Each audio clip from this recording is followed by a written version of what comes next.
ومن يضلل فلا هادي له. أشهد أن لا إله إلا الله وحده لا شريك له، وأشهد أن محمدا عبده ورسوله لا نبي بعده.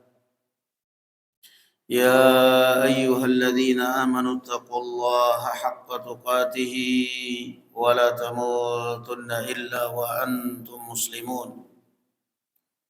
يا أيها الناس اتقوا ربكم الذي خلقكم من نفس واحدة وخلق منها زوجها وبث منهما رجالا كثيرا ونساء، واتقوا الله الذي تساءلون به والأرحام إن الله كان عليكم رقيبا. أما بعد، Alhamdulillah, puji dan syukur kita panjatkan kehadirat Allah Subhanahu wa taala. Salawat serta salam semoga tetap dilimpahkan kepada Nabi kita Muhammad sallallahu alaihi wa ala alihi wasallam, pada keluarga beliau dan para sahabatnya serta para pengikutnya ila yaumiddin. Seperti biasa, kita melanjutkan pembahasan kitab Al-Kabair, dan sekarang terakhir pembahasan kita Al-Kabiratu Tsaniyatu Wassalasun, dosa besar yang ke-32, yaitu Al-Makkas. Al-Makkas artinya kalau dalam bahasa kita adalah retribusi ataupun pajak yang diambil dari kaum muslimin. Ini adalah termasuk uang haram yang dikelola oleh negara. Dan kalau ada pejabat yang digaji dari uang-uang seperti itu, barakallahu fikum, artinya yang gaji ya, bukan yang menerima. Yang menerima dia kerja, tetapi yang jelas uang haram. Sekarang kita masuk kepada Al-Kabiratu As-Salisatu Wassalasun, dosa besar yang ke-33, Ar-Riya wa huwa Nifaq. Riya yaitu dan dia adalah merupakan kemunafikan. Riya yakni suka memamerkan kebaikan, suka memperdengarkan kebaikan dengan maksud mengharapkan pujian. Kalau dengan maksud barakallahu fikum dakwah, seperti yang banyak dikerjakan oleh para ulama, para asatidz, para penceramah, dengan cara barakallahu fikum menyebarkan video dakwah dengan tujuan orang mendengarkan mendapatkan manfaat, lain lagi hukumnya. Tetapi yang dinamakan riya adalah tujuannya satu, tujuannya hanya untuk mendapatkan pujian, tujuannya supaya orang memuji dan mengagumi dia dan menyanjung dia. Itulah ar-riya. Dan ini di samping barakallahu fikum ya ikhwan, hukumnya adalah syirik, juga sangat dikhawatirkan dengan akan sangat identik dengan penyakit ain. Terkadang orang memamerkan kemesraan suami istri di status sedang umrah, atau memamerkan harta, memamerkan kekayaan. Di samping perbuatan yang terlarang juga sangat rawan dengan penyakit ain. Ya, penyakit ain, tertimpa atau terkena penyakit ain, yakni dari mata orang-orang yang hasad, yang iri, atau dari mata orang-orang yang mengagumi, sehingga bisa saja hancur, wal'iyadzu billah.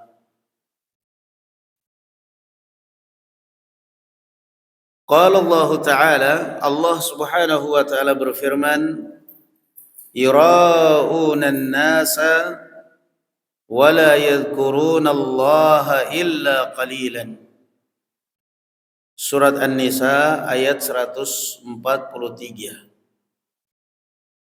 Di dalam surat ini atau ayat yang pendek ini, Allah Azza wa Jalla menjelaskan 3 sifat munafiqun.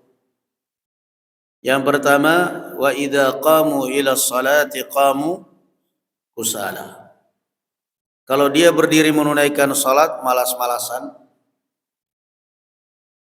Itu sifat munafiqin yang pertama.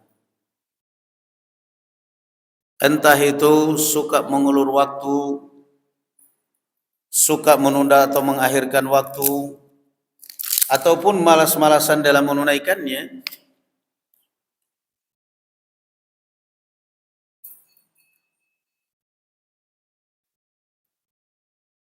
Orang yang bermain-main dengan salat diancam oleh Allah Azza wa Jalla di dalam Al-Qur'anul Karim, fawailul lil musallin. Celaka dan binasa orang yang salat, alladzina hum an salatihim sahun. Yaitu orang-orang yang suka lalai, suka meremehkan dan melalaikan salatnya. Itu yang pertama.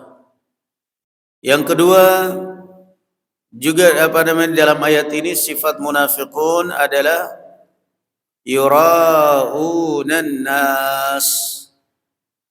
Mereka suka riya, suka pamer supaya dipuji,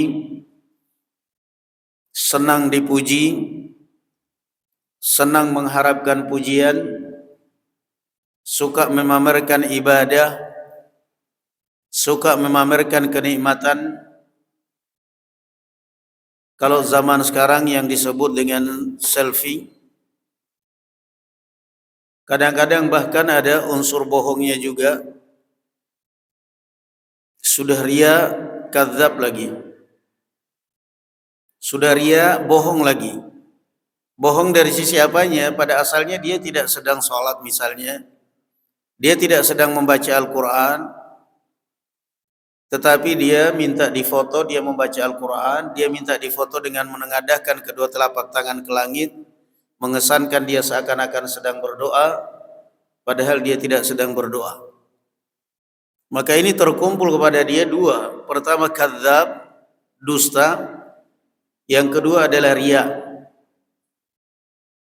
Yang ketiga, sifat munafik di dalam ayat yang pendek ini, An-Nisa ayat 142. Wala yadhkuruna Allah illa qalilan. Dan mereka tidak berzikir kepada Allah kecuali sedikit. Itu munafik. Mereka jarang sekali berzikir kepada Allah Azza wa Jalla. Wala yadhkuruna Allah illa qalila. Kata Imam As-Sa'di rahimahullah, kenapa orang munafik susah untuk berzikir kepada Allah? Kalaupun berzikir paling enggak betah, sebentar dia berhenti. Limtila'i qulubihim minar riya', fa inna dzikrallahi ta'ala wa mulazamatuhu la yakulu illa min mu'minin tamla'u qalbuhu mahabbatan wa ta'ziman. Kenapa orang-orang munafik susah berzikir kepada Allah? Jarang berzikir kepada Allah. Kalaupun berzikir kepada Allah enggak betah. Karena hati mereka sudah penuh dengan mengharapkan pujian orang. Hati mereka sudah penuh dengan sanjungan orang. Hati mereka sudah kenyang dengan pujian orang. Yang selalu diingat adalah orang lain yang memuji, yang menyanjung. Sedangkan orang akan berzikir kepada Allah Subhanahu wa taala kalau hatinya penuh dengan cinta kepada Allah, penuh dengan iman dan penuh dengan rasa cinta kepada Allah. Itu 3 sifat munafikin. la yadhkurunallaha illa qalilan. Istighfarnya jarang, salawatnya jarang, baca Qur'annya jarang. Artinya dia lebih banyak menyebut orang daripada menyebut Allah Subhanahu wa taala. Dia lebih banyak mengharapkan pujian orang daripada mengharapkan pujian Allah Subhanahu wa taala. Wa qala ta'ala, dan Allah Subhanahu wa taala mengatakan, kalladzi yunfiqu malahu ria'an nas. Seperti orang yang menginfakkan hartanya untuk dipuji. Dalam surat Al-Baqarah ayat 264, la tubtilu sadaqatikum bil manni wal adha. Kata Allah Azza wa Jalla, wahai orang-orang yang beriman, jangan kamu gugurkan pahala sedekahmu dengan mengungkit atau menyakiti. Bil man, mengungkit pemberian, mengungkit kebaikan. Wal adha, menyakiti orang yang diberi, menyakiti orang yang telah dibaikin. Karena itu sama halnya kata Allah, kalladzi yunfiqu malahu ria'an nas. Ketika Anda mengungkit atau menyakiti orang yang Anda beri, itu pertanda Anda enggak ikhlas. Anda riya. Anda berarti mengharapkan pujian. Nah, ketika Anda memberikan sesuatu kepada anak murid, ketika Anda memberikan sesuatu kepada tetangga, ketika Anda memberikan sesuatu lalu kemudian mengungkit, itu menunjukkan Anda enggak ikhlas. Lebih parah lagi kalau diambil, Rasulullah sallallahu alaihi wasallam mengatakan, la yahillu al-aidu fi hibatihi kal kalbi yastaqi'u summa ya'udu ila qayh. Orang yang menghibahkan sesuatu lalu dia mengambil kembali pemberiannya, itu sama halnya dengan anjing yang muntah kemudian menelan kembali muntahnya. Dalam riwayat yang lain Rasul sallallahu alaihi wasallam mengatakan, la yahillu lirajulin muslimin yu'til atiyata thumma ya'udu fiha illa ma yu'tihi alwalid liwaladihi. Tidak halal bagi seorang muslim memberikan sesuatu hadiah kepada orang lain lalu dia meminta kembali, kecuali kalau orang tua pada anaknya. Orang tua meminta kembali pemberian yang diberikan pada anaknya boleh. Ini dua ayat tentang masalah riya was sum'ah, kurang lebih riya, pamer. Suka memamerkan amalan. Bahkan kadang-kadang ketika tidak ada yang tahu dia ceritakan. Dia ceritakan dengan maksud dipuji, bukan dengan maksud memotivasi orang.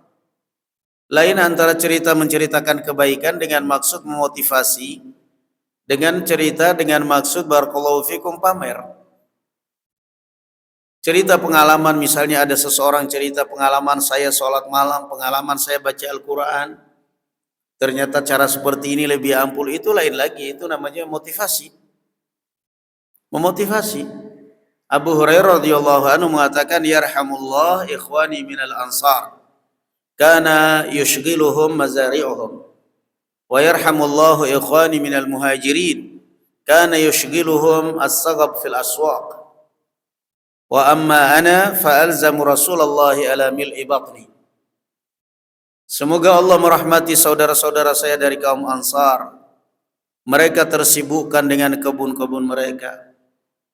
Dan semoga Allah merahmati saudara-saudara saya dari kaum Muhajirin. Mereka tersibukkan berdagang. Dan aku alzam, selalu duduk di majelis Rasulullah sallallahu alaihi wasallam ala mil'i batni, sekalipun harus menahan lapar.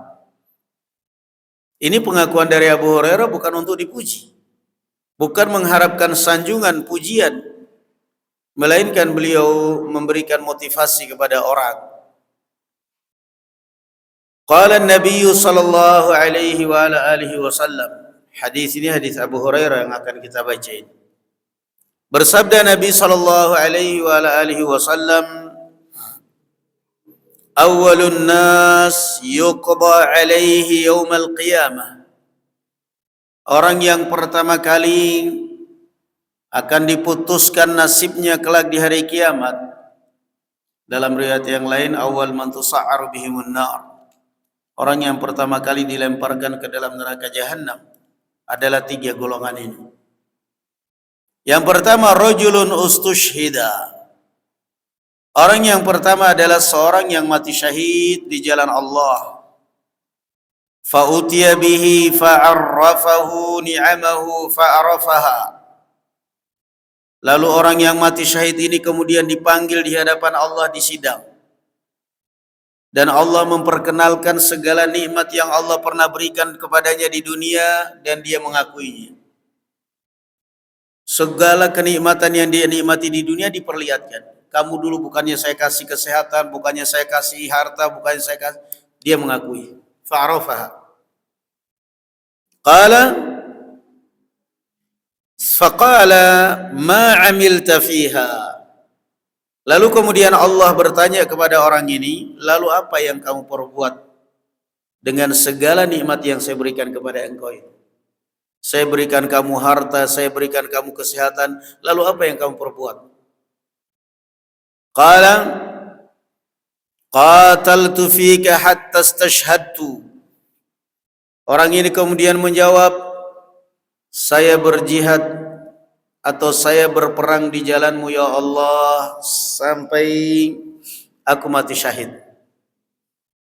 Saya berjihad di jalanmu ya Allah, membela agamamu sampai mati syahid. Qala kadzabt walakinnaka qatalta liyuqala jari'un faqad qil. Lalu Allah mengatakan engkau telah berdusta. Kamu berperang supaya dikatakan seorang pahlawan, seorang pemberani, dan itu gelar sudah kamu dapatkan di dunia sebagai pahlawan. Thumma umira bihi fasuhiba ala wajhihi hatta ulqiya finnar. Kemudian diperintahkan, Allah perintahkan malaikat dan dia pun diseret ke dalam neraka Jahannam di atas wajahnya. Itulah sebabnya barakallahu fikum, kita tidak boleh mengatakan seseorang mati syahid, seseorang masuk surga, enggak boleh. Kenapa? Yang kita lihat itu hanya lahiriahnya saja. Dia meninggal dalam keadaan sholat. Dia meninggal dalam keadaan khutbah Jumat. Dia meninggal dalam keadaan sedang baca Al-Quran. Itu kan yang kita lihat. Itu kan yang nampak. Tapi apakah kita tahu isi hati dia? Kita tahu niat dia?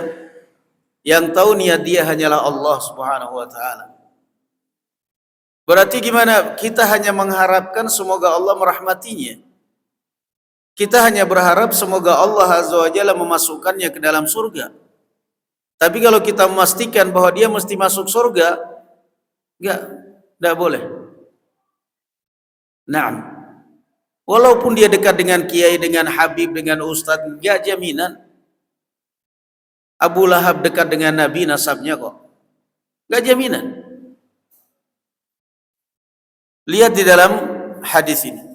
Seorang yang mati di jalan Allah, yang mati berjihad fi sabilillah, ternyata di neraka Jahannam, kenapa niatnya salah? Niatnya supaya mendapatkan seorang gelar pahlawan, niatnya supaya dikatakan pemberani, dan lain sebagainya, wal'iyadzubillah. Qala, yang kedua, golongan yang kedua, orang yang pertama kali dihakimi, dihukumi di hari kiamat adalah warajulun ta'allama al-ilma wa 'allamahu wa qara'a al-Qur'an. Yang kedua adalah orang yang mempelajari ilmu dan mengajarkannya dan dia menghafal Quran. Fa'utiya bih. Orang yang kedua ini di hadapan Allah, di sidang dipanggil. Seorang pelajar, talibul ilm, seorang ustaz, seorang da'i, seorang hafidh Quran, seorang imam masjid. Lalu kemudian didatangkan fa'arrafahu ni'amahu fa'arafaha. Lalu Allah mengingatkan kepada orang ini akan segala nikmat-nikmatnya. Kamu dulu saya beri ilmu, kamu dulu saya beri suara yang indah, kamu dulu saya beri kecerdasan, bisa hafal Quran, bisa hafal hadis, bisa belajar, bisa ngajar. Banyak lagi penggemarmu, banyak lagi pengikutmu, banyak lagi masa kamu. Fa'arrafahu ni'amahu fa'arafaha. Dia kenal itu semua. Qala fama 'amilta fiha. Lalu kemudian setelah dia mengenali segala nikmat-nikmat itu, setelah dia mengakui semua nikmat-nikmat itu, iya saya tahu dulu saya cerdas, saya hafid Quran, saya dulu mengajarkan ilmu, saya dulu belajar ilmu, saya mengajarkan banyak yang hadir, banyak pengikutnya. Lalu apa yang kamu perbuat dengan itu semua?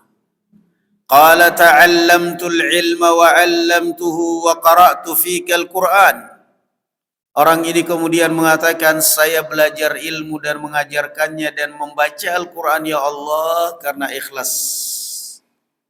Ikhlas karena engkau. Qala kadzabt. Allah mengatakan engkau dusta. Walakinnaka ta'allamta liyuqala 'alim wa qara'ta al-Qur'ana liyuqala qari'un. Faqad qil ثم أمر به فصهب على وجهه حتى ألقي في النار. Kata Allah Azza wa Jalla, engkau dusta. Di dunia orang bisa menutupi hati. Di dunia orang bisa berdusta dengan mulutnya, dengan penampilannya untuk menutupi kebusukan hatinya. Tetapi di akhirat yauma tublas sarair. Di akhirat semua rahasia tersingkap. Ya Allah, saya belajar ilmu karena ikhlas mencari ridham. Saya mengajarkan ilmu ikhlas mencari ridham. Saya baca Quran ikhlas mencari ridhamu ya Allah. Allah katakan kadzabt, engkau dusta. Engkau dusta. Innama qara'ta liyuqala qari' wa ta'allamta liyuqala 'alim. Kata Allah Azza wa Jalla, kamu salah, kamu dusta. Kamu dulu di dunia itu belajar ilmu, mengajarkan ilmu supaya dipanggil ustadz, supaya mendapatkan gelar alim, supaya mendapatkan gelar ustadz, gelar kiai, gelar gus, gelar nyai, gelar ning, atau gelar-gelar yang lain. Dan kamu baca Al-Quran itu supaya kamu dipanggil qari', supaya mendapatkan gelar qari', supaya dikagumi orang, supaya dipuji orang, disanjung orang, supaya mendapatkan follower yang banyak. Ya ini ngeri-ngeri sedap kalau kita bicara ria ini ya. Hah? Ini ngeri-ngeri sedap ini kalau kita bicara ria. Makanya saya sering ingatkan kepada tim media saya, jangan pernah berpikir pokoknya rekam ta'lim share, ada yang nonton gak ada yang nonton sebar, udah. Bisa jadi setelah meninggal kita baru menyebar itu dakwah. Dan jangan pernah berpikiran bahwa bisa menyebarkan dakwah di video, lewat video kemudian kita mengharapkan follower dari orang, mengharapkan lah. Jangan. Ini niat sudah berubah. Niat sudah berubah. Karena kita tidak punya saham apa-apa ya. Lain kalau misal kita nyetak buku, nyetak mungkin kita ada kertas di situ, ada ini, ada capeknya kita. Tapi ini kan kita, ya memang kebanyakan juga begitu memang. Ya, makanya para ulama pun nggak bakal itu. Ya, paling yang istilahnya orang-orang yang cari, yang memang sengaja ingin konten, ingin cari follower, dia mengambil ceramah ustadz dipotong, ngambil ceramah ulama dipotong, nanti disebar sama dia, di shortnya disebar sama dia, di short itu misalnya di YouTube atau di TikTok. Tapi kalau ustadznya sendiri akhirnya jatuh niatnya, bukan jatuh nilainya, jatuh niatnya. Nah, tolong jamaah jangan lupa followernya jangan lupa, subscribernya jangan lupa. Enggak. Ini saya mencontohkan, bukan sedang. Jangan, udah enggak. Biarkan Allah Azza wa Jalla yang gerakkan hati orang. Susah kita mau mencari kekayaan, mau mencari ini dengan dakwah itu susah. Karena rasanya selalu bertentangan dengan niat. Selalu bertentangan dengan niat. Nah, Masya Allah itu. Ya, coba lihat ini. Seorang qari'ul Quran, seorang yang belajar ilmu, seorang yang mengajarkan ilmu, ustadz, ulama, dipanggil di hadapan Allah Subhanahu wa taala. Setelah diperkenalkan nikmat ilmu, nikmat semuanya, nikmat-nikmat ini semuanya, ya saya kenal. Lalu apa yang kamu lakukan dengan ilmumu? Saya belajar, saya mengajarkan ilmu ikhlas mencari wajahmu. Kadzab, dusta. Kamu itu dulu ngajar, kamu itu dulu belajar supaya dibilang ustaz. Waqad qil, dan itu sudah kamu dapatkan di dunia. Kemudian Allah perintahkan diseret di atas wajahnya, dilempar ke dalam neraka Jahannam wal iyadzu billah. Nah, dulu ada ya kawan, bahkan ada itu. Saya tahu orangnya sampai sekarang masih ada. Cuman tidak bagus kalau disebutkan, tapi akhirnya jatuh sendiri. Ya, dia ngerekam suara, dia bukan ustadz, cuman pingin jadi ustadz banget. Dia ngerekam suara. Nanti habis itu dia beli kartu, digonta-ganti itunya semua dia sendiri. Kadang-kadang dia atas namakan akhwat, kadang-kadang atas namakan ikhwan lah. Nanti atas nama siapa gitu, nama perempuan gitu. Masya Allah Ustadz, dakwahnya luar biasa. Saya salut sama. Astaghfirullahaladzim. Itu ada.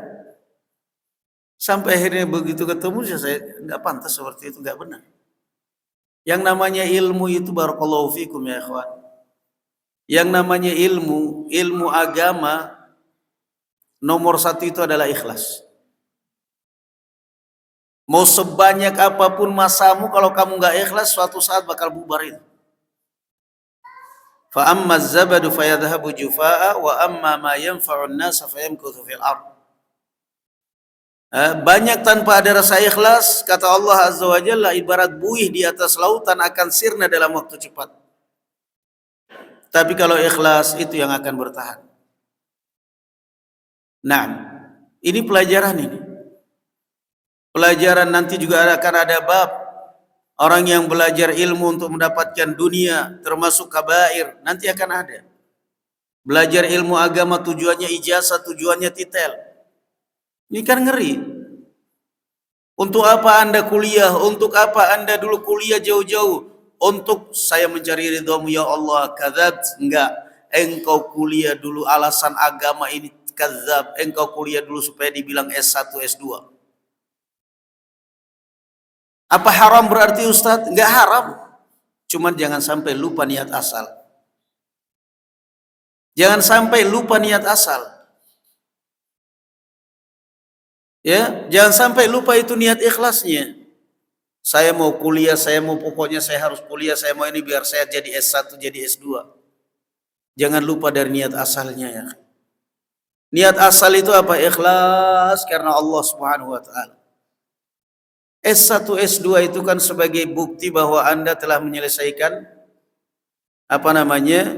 studinya, sudah menyelesaikan pendidikan, selesai semua. Tapi apakah menunjukkan Anda berilmu dan Anda ikhlas? Enggak. Tetap aja yang akan berpengaruh di masyarakat itu adalah pertama ilmu, yang kedua ikhlas. Ilmu dan ikhlas. Allah Azza wa Jalla mengatakan dalam Al-Quranul Karim, innama yakhshallaha min ibadihil ulama. Siapa orang yang berilmu? Orang yang berilmu itu adalah orang yang takut kepada Allah, yang taat, yang jauh dari dosa, itulah orang yang berilmu. Kata Ibnu Mas'ud radhiyallahu anhu arda, laisal ilmu bikathratil hadis wa innamal ilmu bikathratil khasyah. Ilmu itu tidak diukur dengan banyaknya hafalan, banyaknya hadis. Tetapi ilmu itu barakallahu fikum diukur dari bikathratil khasyah. Ilmu itu diukur dari rasa takut kepada Allah Subhanahu wa taala. Itu yang kedua. Yang ketiga, wa rajulun wassa'allahu alaihi wa atahu min asnafil mal. Yang ketiga, orang yang pertama kali dihakimi di hari kiamat adalah orang yang diberi oleh Allah Azza wa Jalla karunia, diberi oleh Allah Azza wa Jalla rezeki dari berbagai macam kekayaan, fa'ata tayyib fa'utiya bih, lalu dia dipanggil di hadapan Allah, fa'arrafahu ni'amahu fa'arafaha, lalu Allah memperkenalkan kepadanya satu persatu nikmat dan dikenali semua itu. Jadi semua kelak di hari kiamat itu, semua nikmat itu akan diungkit. Kamu saya beri mata yang sehat, iya ya Allah. Telinga yang sehat, iya ya Allah. Kamu saya berikan mobil, kamu saya berikan tangan, kamu saya berikan ini. Semua akan diperkenalkan kepada kita itu nikmat. Dan kita ngakuin semuanya. Sudah, saya akui ya Allah, saya dulu punya mobil, saya akui saya dulu punya rumah. Saya akui saya dulu punya anak, saya akui saya dulu punya harta, saya akui. Pertanyaan yang kedua, ma amilta fiha. Itu yang paling ngeri. Pertanyaan yang kedua setelah kita mengakui, saya mengakui, saya mengakui, saya mengakui, saya mengakui. Pertanyaan yang kedua, ma amilta fiha. Lalu apa yang kamu perbuat dengan hartamu itu? Wah, itu yang berat. Itu yang berat. Nah, kita pulang ke rumah, kalau cuma ditanya oleh istri dari mana, itu nggak begitu berat. Pertanyaan yang berat, ngapain? Nah, itu yang berat. Dari mana? Dari sana. Dari mana? Dari sana. Nah, itu nggak begitu, jawab aja. Tapi begitu pertanyaan yang kedua, ngapain? Nah, itu yang berat. Usil banget nih orang. Mau pingin buka rahasia aja. Itu pertanyaan yang kedua. Setelah ditanya ini, itu, macam-macamnya, pertanyaan yang kedua, lalu kamu ngapain dengan nikmatmu itu? Qala, dia pun menjawab, ma taraktu min sabilin tuhibbu an yunfaqa fihi illa anfaqtu fihi lak. Dia pun menjawab dengan penuh rasa percaya diri. Saya tidak pernah melihat jalan kebaikan, satupun jalan kebaikan ya Allah, kecuali saya berinfak di jalanmu dengan mengharap ridhamu ya Allah. Pedenya manusia. Ya, manusia ini terlalu pede. Dia merasa sudah ikhlas banget. Ternyata kata Allah Azza wa Jalla, kadzabt, engkau telah berdusta. Kadzabt, engkau dusta. La ilaha illallah. Walakinnaka fa'alta liyuqala huwa jawad faqad qil thumma umira bihi fasuhiba ala wajhihi hatta ulqiya fin nar. Rawahu Muslim. Allah mengatakan engkau berdusta, engkau bersedekah, engkau dermawan, engkau suka memberi, engkau suka berbagi, itu supaya dikatakan muhsinin, supaya dikatakan dermawan, supaya dipanggil dimuliakan, supaya dihormati, dihargai, dan itu kamu sudah dapatkan gelar semua itu di dunia. Diseret ke neraka jahanam di atas wajahnya. Al-Imam An-Nawawi rahimahullahu ta'ala ketika mengomentari hadis ini, beliau rahimahullahu ta'ala mengatakan hadis ini menunjukkan pentingnya wujubul ikhlas fil a'mal, pentingnya wajibnya selalu koreksi niat ikhlas dalam semua amal. Allah Azza wa Jalla mengatakan, wa ma umiru illa liya'budullaha mukhlisina lahuddin. Kita sudah bersedekah, kita sudah memberi, tapi koreksi niat. Kita sudah berbagi, tapi koreksi niat. Ikhlas atau tidak? Musuh setan yang paling berat itu adalah orang yang ikhlas. Allah Azza wa Jalla menjelaskan tentang ucapan iblis, la ughwiyannahum ajma'ina illa ibadaka minhumul mukhlasin. Saya akan sesatkan semua anak keturunan Adam kecuali satu yang tidak bisa, orang yang ikhlas. Nabi Yusuf alaihi salatu wassalam di tengah gempuran fitnah istri raja yang menggodanya, kata Imam Al-Hafidh Ibnu Hajar Al-Asqalani rahimahullahu taala, semua faktor yang menjadikan laki-laki tergoda pada wanita ada pada istri raja. Enggak ada yang kurang satupun. Bangsawannya iya, cantik ya iya, kedudukannya iya, kaya ya iya, muda ya iya, sepi tempat ya iya. Yusuf masih muda juga. Semua enggak ada sama sekali. Tidak ada satupun kekurangan, bahkan tidak ada sekecil apapun kekurangan kesempatan Yusuf alaihi salatu wassalam. Bahkan Yusuf pun kata Allah azza wa jalla, walaqad hammat bihi wa hamma biha. Yusuf pun bahkan sempat terpesona, namun Allah azza wa jalla memalingkan Yusuf dari istri raja. Kata Allah azza wa jalla, kadzalik linasrifa anhu su'a wal fahsya'a innahu min ibadina al-mukhlasin. Demikianlah kami palingkan Yusuf dari perbuatan keji dan mungkar itu, karena dia termasuk hamba-hamba kami yang ikhlas. Karena keikhlasannya, Allah azza wa jalla selamatkan Yusuf dari fitnah itu. Maka musuh yang paling berat iblis adalah orang yang ikhlas. Maka sekali lagi koreksi niat pada saat kita hendak beramal.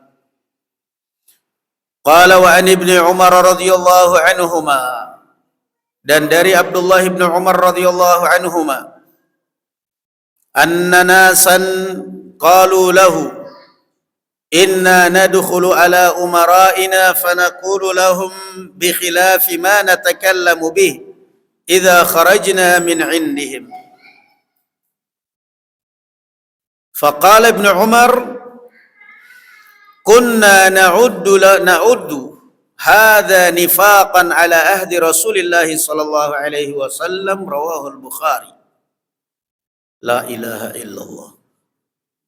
Ada sebagian orang berkata kepada Abdullah bin Umar, wahai Abdullah bin Umar, kami ini seringkali kalau di hadapan pemimpin, kalau di hadapan pejabat, memuji.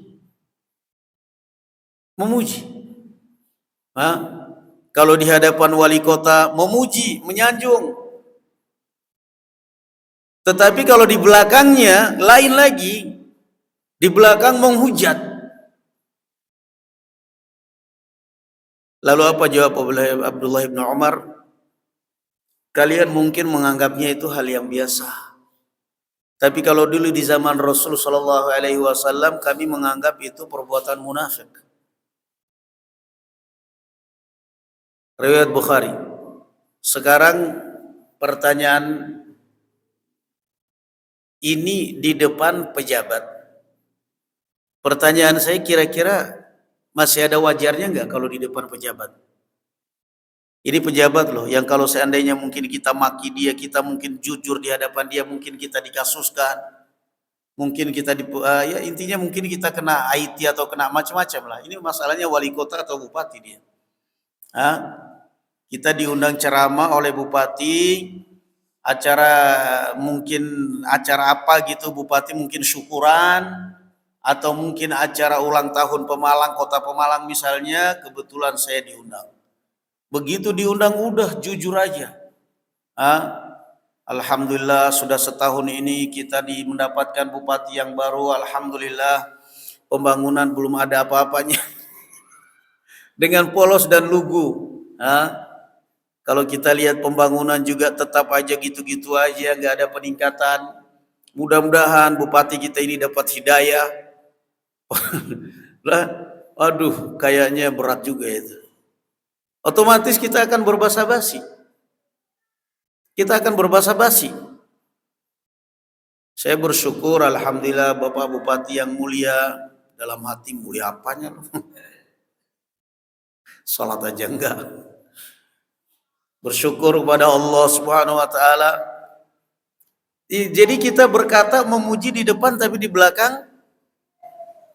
Tapi artinya kalau ini adalah pemerintah, yaitu ada sesuatu yang kita perhitungkan lah.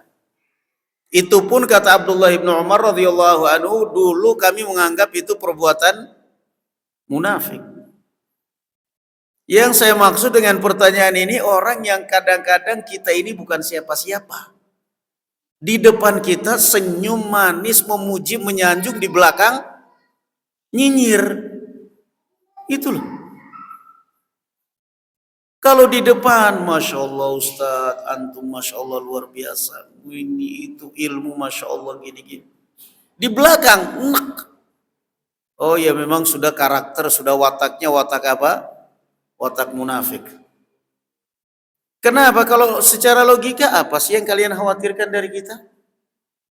Apa sih yang dia perhitungkan dari kita?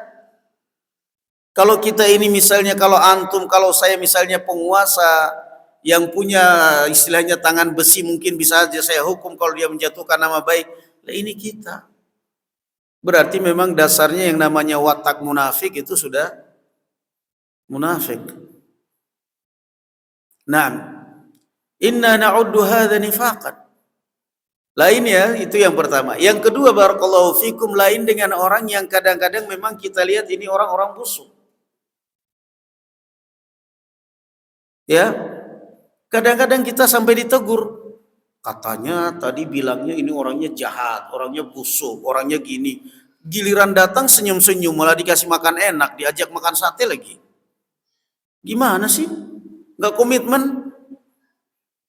Kadang-kadang begitu kan? Kita sudah enak, sudah sengit sama orang ini.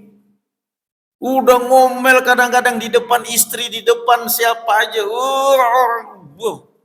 Begitu datang kitanya, ayo suguhin teh, dibeliin buah-buahan, bahkan diajak makan sambil garuk kepala. Aduh, mubazir banget nih makanan saya.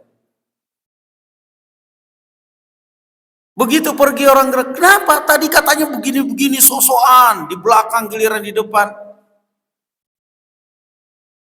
Kamu nggak tahu orang ini, saya lebih tahu. Orang ini saya baikin seperti itu aja, coba nanti kamu dengar apa mulutnya di luar. Iya kan? Dia datang ke rumah saya suguhin teh, saya ajak makan sate, saya ini semua. Ntar kamu dengar mulutnya di luar bagaimana tentang saya. Padahal sudah saya baikin loh. Gimana kalau saya jahatin? Jadi itu juga siasat. Kadang-kadang memang ya untuk menjaga harga diri kita. Rasul Shallallahu Alaihi Wasallam ketika ada orang datang ke rumah, begitu mendengar suaranya fulan, beliau mengatakan, "Idzanu lahu bi'sa akhul ashira." Kata Rasulullah, izinkan itu orang jelek. Izinkan itu manusia busuk. Falamma dakhala istabshar alaihi. Ketika masuk ke dalam rumah, Rasul Shallallahu Alaihi Wasallam menyambutnya dengan senyum, ajak ngobrol baik, ini semuanya. Begitu keluar, Aisyah protes. Ya Rasulullah, qulta ma qulta falamma dakhala intashartalah atau istabsyartalah. Ya Rasulullah, tadi Anda bilang begini-begini, giliran masuk senyum-senyum juga, ngobrol juga, tertawa juga. Gimana sih Anda ya Rasulullah, nggak punya prinsip?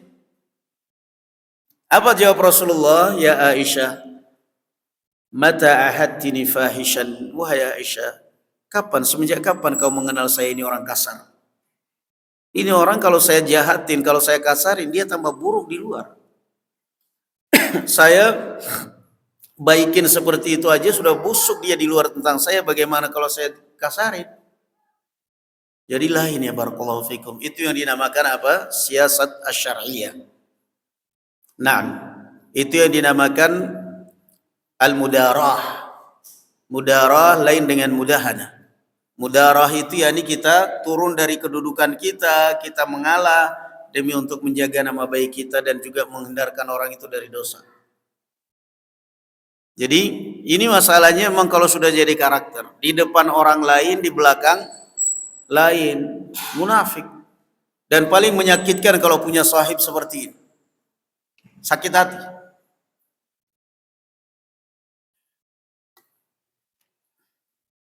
Ini dinamakan apa? Dzul wajhain. Orang yang bermuka dua. Wa qala an-nabiy sallallahu alaihi wasallam, man samma'a samma'a Allahu bih, wa man yura'i yura'i Allahu bih. Muttafaqun alaih. Man samma'a samma'a Allahu bih, wa man yura'i yura'i Allahu bih. Maknanya kata Imam Al-Khattabi, ma'nahu man amila amalan ala ghairi ikhlasin wa innama yuridu an yarahu an-nas wa yasma'uhu juziya ala an yushhiduhu Allah wa yafdahu, yushhirahu Allah wa yafdahu wa yudhiru ma kana yubtinu. Mana hadis ini? Man samma'a samma'a Allahu bih, wa man yura'i yura'i Allahu bih. Barang siapa yang mengerjakan suatu amalan dengan tujuan supaya dipuji, supaya disanjung, supaya dikagumi orang, maka Allah Azza wa Jalla akan membongkar niatnya itu di dunia sebelum di akhirat. Dia akan dipermalukan di dunia, akan ditunjuk orang bahwa orang ini hati-hati, ini orang suka pamer. Itu biasanya ketahuan kan? Man samma'a samma'a Allahu bih. Ceritanya dia pura-pura menyembunyikan. Ya, dia berusaha menyembunyikan. Enggak apa-apa kok, saya ikhlas kok. Mulutnya bilang ikhlas, tapi kan ikhlas itu di hati bukan di mulut. Enggak apa-apa, saya ikhlas, saya baik, saya ikhlas. Man samma'a samma'a Allahu bih. Kamu sembunyikan niat riakmu itu pun Allah akan bongkar. Enggak taunya akhirnya akan terbongkar sendiri aibnya, ternyata dia enggak ikhlas. Ternyata dia sama sekali enggak ikhlas. Terbongkar. Naam. Dari mana terbongkarnya itu? Bisa jadi dengan sering mengungkit, bisa jadi barakallahu fikum dengan cerita dan macam-macam. Man yura'i yura'illahu bih. Wa qala an-nabiy sallallahu tayyib wa an Muadzin 'anil nabiy sallallahu alaihi wasallam qala al-yasiru minar riya'i syirkun sahahul hakim. Berkata Muadz dari Nabi sallallahu alaihi wasallam, beliau mengatakan riya sekecil apapun itu termasuk syirik. Berat loh. Ini menghancurkan amal kita ini. Ya. Menghancurkan amal kita. Apakah menghancurkan amal itu dalam arti akan menghancurkan semuanya atau menghancurkan yang riyanya saja? Tergantung, kata Imam Ibn Rajab Al-Hambali dalam Syarah Arba'in Nawawiyah. Tayyib.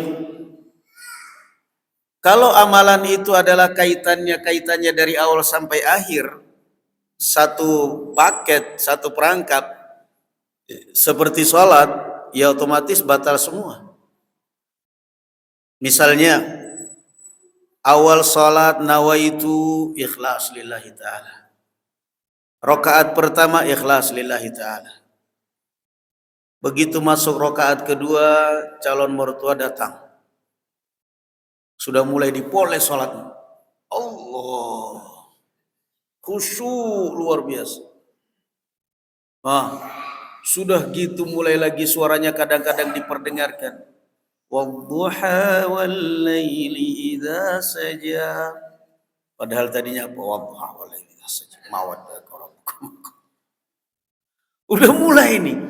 Rakaat kedua, rakaat keempat udah riya. Ya jelas batal. Batal pahalanya, bukan batal sholatnya. Batal pahalanya. Kenapa riya? Apa yang 2 rakaat terakhir dari awal sampai akhir rusak semua pahalanya. Tapi kalau antara awal ibadah dengan yang akhir ibadah tidak ada ikatan, tidak ada hubungannya, ya berarti yang awalnya mendapat pahala, yang rianya nggak dapat. Contohnya apa? Orang bersedekah.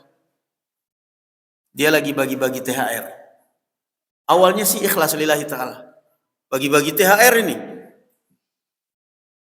Begitu datang orang Masya Allah, orang baik, orang dermawan, orang Masya Allah paling baik. Hatinya putih, hatinya ikhlas. Memang Anda Masya Allah. Udah mulai pecinya kayak mau terbang. Udah mulai. Tadinya awalnya ikhlas. Masya Allah, gak ada yang lihat. Ayo, bagi-bagi. Begitu di tengah-tengah dia lagi bagi-bagi THR, udah mulai sanjungan pujian. Lagi-lagi pecinya dibenarin itu. Rasanya kepala saya kok kayak udah nggak muat nih pecinya ini. Kepalanya kayak geser terus ini. Ya yang ria nggak dapat pahala.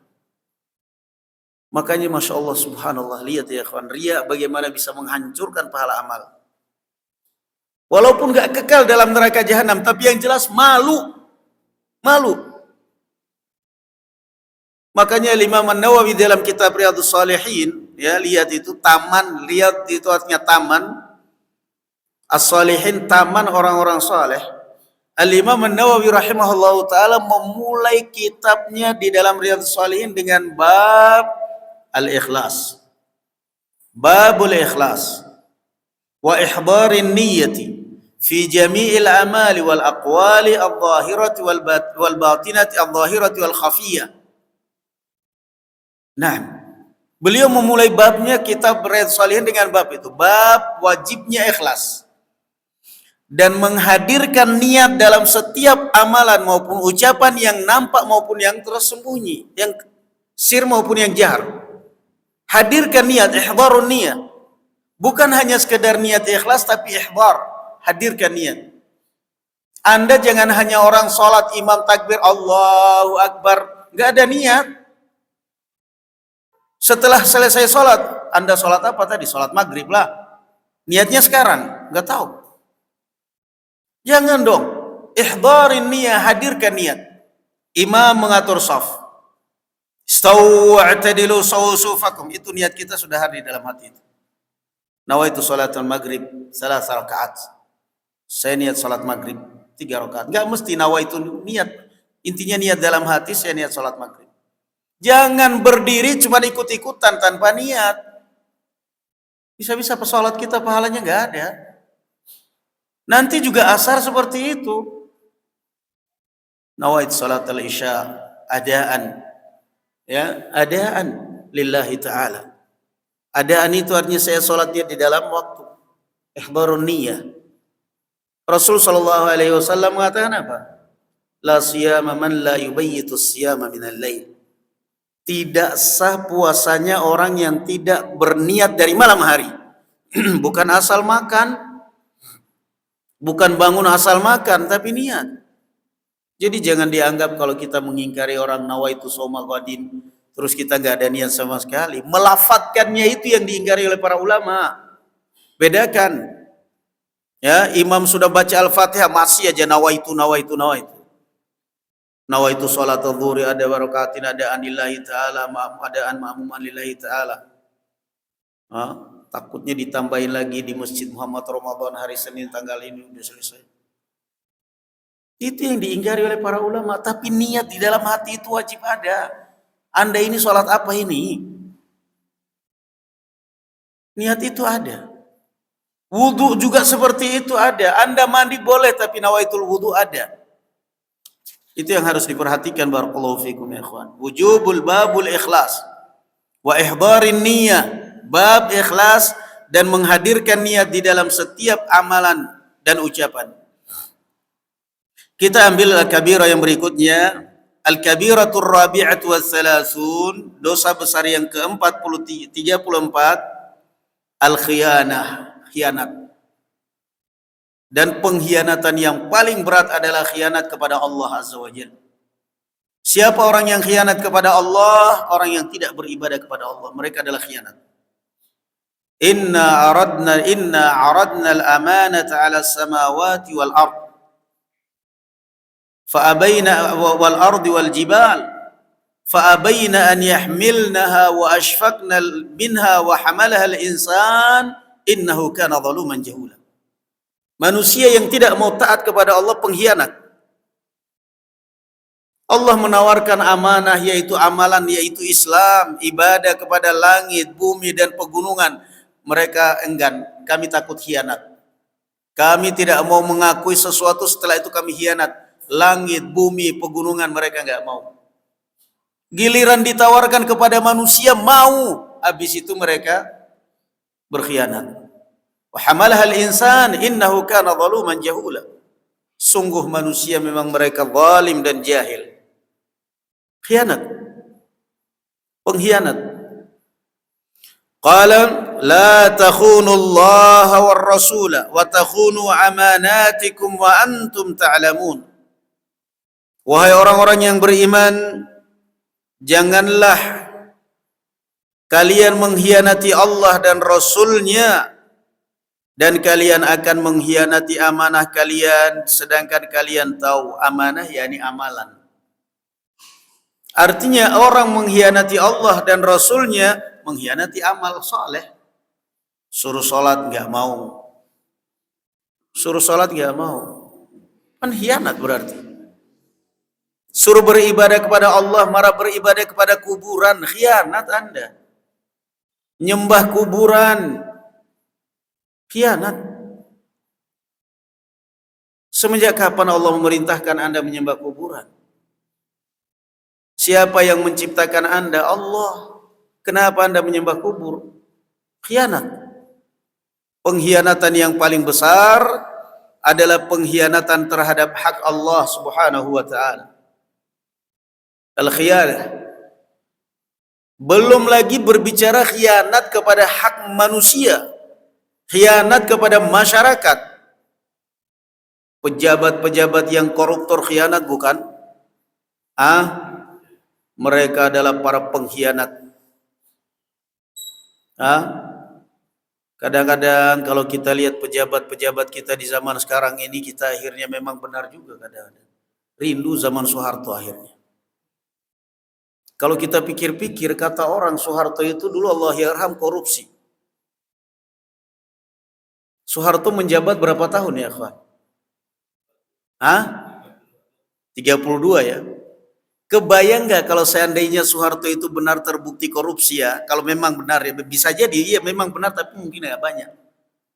Kebayang nggak kalau seandainya Soeharto korupsinya seperti pejabat zaman sekarang selama 32 tahun? Mungkin satu kayak Pulau Singapura bisa dibeli sama dia. Lah orang zaman sekarang baru jadi menteri bukan presiden. Baru jadi anggota dewan baru 5 tahun jabat sudah triliunan korupsinya. Bukan lagi MM-an, triliunan, bahkan ratusan triliun, ribuan kadang. Baru satu periode, bukan presiden lagi. Cuman menteri, cuman DPR kadang. Kebayang nggak ya? Kalau dulu zaman Soeharto korupsi seperti mereka ini selama 32 tahun, itu bisa beli apa itu Soeharto ya? Anak-anaknya, keluarganya, wow, udah mungkin bajunya pun sudah dari emas semua mungkin. 32 tahun? Sementara orang kadang cuma menteri doang. Bukan presiden, menteri DPR kadang. Baru 5 tahun, belum 5 tahun menjabat. Udah main triliunan kok. Gila-gilaan. Sudah istrinya dandannya, anaknya dandannya ini semua. Khianat. Mereka ini para pengkhianat. Mereka ini para pengkhianat. Akhirnya begitu Bapak Soeharto mendapatkan gelar pahlawan, keluar semua itu gembong-gembong para pengkhianat itu. Kelihatan kan? Yang merasakan itu mesti yang merasakan ya, yang merasakan dulu perbandingan waktu zaman dahulu dengan itu mesti memang akan merasakan begitu itu, termasuk kita sendiri merasakan. Enaknya kehidupan Masya Allah, nggak ada adu domba, nyaman. Nggak ada adu domba antar suku, antar agama, antar ini, antar itu. Nggak ada dulu. Macan Asia kita disegani, kita ditakuti. Nggak pernah ada pulau yang terjual. Nggak pernah ada negara luar berani-berani ngacak-ngacak negara kita. Soeharto jatuh, Malaysia aja kurang ajar. Padahal kalau diserang nggak usah dengan bom, nggak usah dengan, cukup bakar hutan Kalimantan aja kena asapnya mereka sudah diracunin lewat asap aja mereka sudah jerit-jerit. Itu hutan Kalimantan kebakaran, Singapura sama Malaysia itu jerit-jerit. tinggal disemprot gas racun aja di situ. Bilang maaf ini keracunan gas sudah. Ya, jadi khianat, para pengkhianat, masya Allah, nggak ada rasa malu. Wa qala wa anna Allah la yahdi kaidal khainin, dan Allah tidak akan pernah memberikan petunjuk kepada orang-orang yang pengkhianat. Siapa ini? Ucapan ini diucapkan oleh istrinya Raja Mesir yang menggoda Nabi Yusuf. Zalika anni lam akhunhu bil ghaibi, alam Allahu anni lam akhunhu bil ghaibi wa anna Allah la yahdi kaidal khainin. Istrinya Raja Mesir. Setelah dia berusaha memperdaya Yusuf sampai akhirnya Yusuf dipenjara, pada akhirnya kebenaran itu terungkap juga, dan akhirnya dia sendiri mengakui bahwa yang namanya pengkhianat itu selamanya akan dalam kesesatan. Nah, wa qala an-nabiy sallallahu alaihi wasallam la imana liman la amanata lah wa la dina liman la ahdalah. Tidak sempurna keimanan orang yang tidak ada amanah, dan tidak sempurna orang yang tidak bisa dipegang janjinya. Orang yang enggak punya amanah, yang enggak bisa diberi amanah, yang enggak bisa dititipin amanah. Yang enggak bisa dititipin amanah, yang tidak bisa dipegang janjinya. La iman man la amanatalah wa la dina man la ahdalah. Wa qala sallallahu alaihi wasallam ayatul munafiqi thalathun idza haddatsa kadzab. Tanda-tanda munafik ada 3. Kalau dia bercerita bohong, wa idza wa'ada akhlaf, kalau dia berjanji ingkar janji, wa idza tumina khan, kalau dia diberi amanah dia akan khianat. Tanda apa ini? Munafik. Berjanji ingkar janji. Nah, hati-hati makanya. Berjanji ingkar janji. Bahkan Rasul sallallahu alaihi wasallam pernah melihat seorang wanita manggil anaknya. Anak kecilnya mau keluar mainan, si ibu manggil, "Ta'al utik, sini, kamu ada hadiah untuk saya dari saya. Saya ada hadiah untuk kamu." Rasul sallallahu alaihi wasallam perhatikan si ibu ini. Kemudian tanya, "Ma a'taitihi lah? Apa yang kamu berikan kepada dia?" Qalat tamr. Qalat tamr. Saya kasih 1 biji kurma ya Rasulullah. Kata Rasulullah, untung kamu kasih, kalau enggak kamu akan tertulis sebagai kadzab. Dia manggil anaknya, sini, kamu saya kasih, ada hadiah. Kamu kasih apa? Anakmu tadi manggil, kasih 1 biji kurma. Kata Rasulullah, untung kamu. Wa illam taf'ali kutibta minal kadzab. Kalau kamu tidak mengerjakan itu, kamu akan tercatat sebagai pendusta. Makanya hati-hati kalau berjanji. Ya, kalau memang kira-kira nggak bisa menepati janji, mending gak usah aja udah. Mending gak usah aja. Nah, berat. Janji udah, janji sudah segitu. Wa qala, itu tanda-tanda munafik. Apa tadi? Kalau berbicara dusta, kalau berjanji ingkar janji, kalau diberi amanat khianat. Nah, yang paling berat itu amanat duit. Yang paling berat amanat apa? Amanat duit. Duit itu nggak ada iman. Mau bilang ustadz kayak apa, nggak ada. Bahkan ini ustadz kasih aja, nggak usah sosokan, malah jangan rusak ustadz. Duit itu banyak setannya. Duit itu banyak setannya. Nah, likulli ummatin fitnah wa fitnatu ummatil mal. Setiap umat punya fitnah masing-masing, dan fitnah umatku ini adalah harta. Fitnah umatku ini adalah harta. Yayasan, masjid, pesantren, awal merintis gotong royong bareng-bareng. Begitu sudah mulai omsetnya banyak, sudah mulai pemasukan, udah mulai saling curiga. Udah mulai saling curiga itu, saling sikut-sekutan. Masya Allah itu. Yang berikutnya, yang terakhir, waqala wal khiyanatu fi kulli syai'in qabihatun. Kata Imam Az-Zahabi, dan khianat dalam segala apapun termasuk perbuatan buruk. Wa ba'dhuha syarrun min ba'd, namun sebagian yang lainnya lebih jelek daripada sebagian yang lain. Walaysa man khanaka fi falsin kaman khanaka fi ahlik wa malik wartakaba al-'idham adha'im. Namun kata beliau, sebagian pengkhianatan lebih berat daripada pengkhianatan daripada satu sama yang lainnya. Kata beliau, tidaklah orang yang mengkhianatimu dalam harta lebih berat daripada orang yang mengkhianatimu dalam keluargamu. Lebih berat. Nah, maka alhasil barakallahu fikum ya ikhwan, jaga amanah karena itu adalah harga diri kita. Jaga janji kita karena itu adalah harga diri kita. Orang kalau sudah mengenal bahwa kita selalu tepat janji, kita selalu, itu namanya menghargai diri sendiri. Mudah-mudahan Allah Azza wa Jalla melindungi kita dari dosa-dosa besar, mengumpulkan kita semua di dalam surganya, mengkaruniakan kepada kita ikhlas dalam segala amal. Amin ya rabbal alamin. Wa barakallahu fikum. Alhamdulillah. Assalamualaikum warahmatullahi taala wabarakatuh.